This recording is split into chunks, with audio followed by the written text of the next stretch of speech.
So if you're watching this video, I'm just automatically going to assume that you've already done the packet that we have linked here in this video on how to make calligraphy.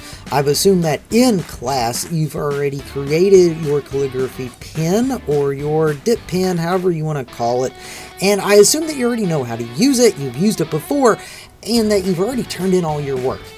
This video is in case you've decided to use your pen to create an anime drawing. Now, if you have not watched my previous video on how to officially make a manga drawing where you do a basic sketch and then you overlay it, the video is going to be linked right here.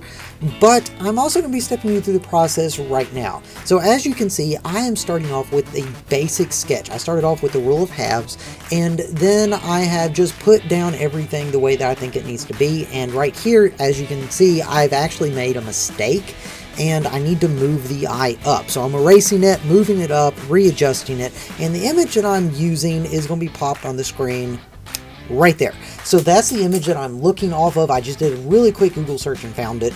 Anyway, the first step that you're going to do whenever you're trying to draw anime or manga is always sketch everything out. And there's a reason for that. Whenever you sketch it out, this is not just you practicing or you not being good at art. This is what every artist does. Every manga artist that creates a manga or anime or cell shading or anything, they sketch everything out first, and then once they are satisfied with where the lines are placed, then they lay a piece of paper over it and do the overdrawing, which is what we're going to get to in a moment. Right now what I'm doing is I'm just trying to map everything in. I'm not worried about line placement as much as I am just worried about getting the basic shapes down. Now once I have everything down and I'm satisfied where it is at, then I'm going to lay a new piece of paper on top of it, which is what I'm doing right now. And then I'm going to go over that paper and trace my drawing. And yes, it is perfectly fine to trace your own work. Don't ever think that it's not okay to do that. It is fine to trace your own drawings. It's not fine when you're tracing someone else's stuff. That's called plagiarism. Don't do that. Anyway, what you're doing here is you're just going over it, drawing it again, and paying attention to the details, and put in as few lines as possible. You want this to be clean and crisp. You also want to draw it kind of light so you know where you're going to be inking, but you're not going to be seeing very much of the pencil lead. So once you get that drawn in, then we're going to start inking it, which I'm going to let this play through until we get to that point. You want to try to keep in mind where the dark lines are, because while you're inking, the dark lines are going to be thicker than the lighter lines. The lighter lines are where the light is hitting the subject matter. That is going to be really thin, delicate lines, where the shadowed areas or the areas that are darker are going to be thicker lines. So we're just going to let this play out, let the sketch go through, and then once we start inking, I'll show you that process as well.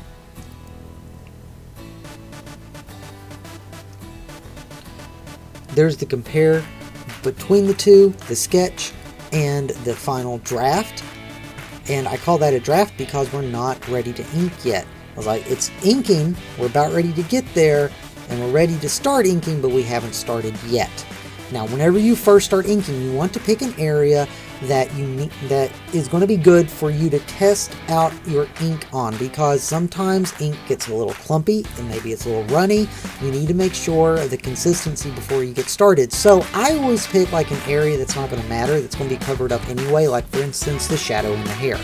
Once I'm satisfied with the consistency of the ink, I know how it's flowing, I know how the pen is handling it, then I'll go in and I'll start working on the other details like the eyes, the eyelashes, the pupils, those areas. And like I mentioned before, the thinner the line is the lighter areas. The thicker lines are the darker areas.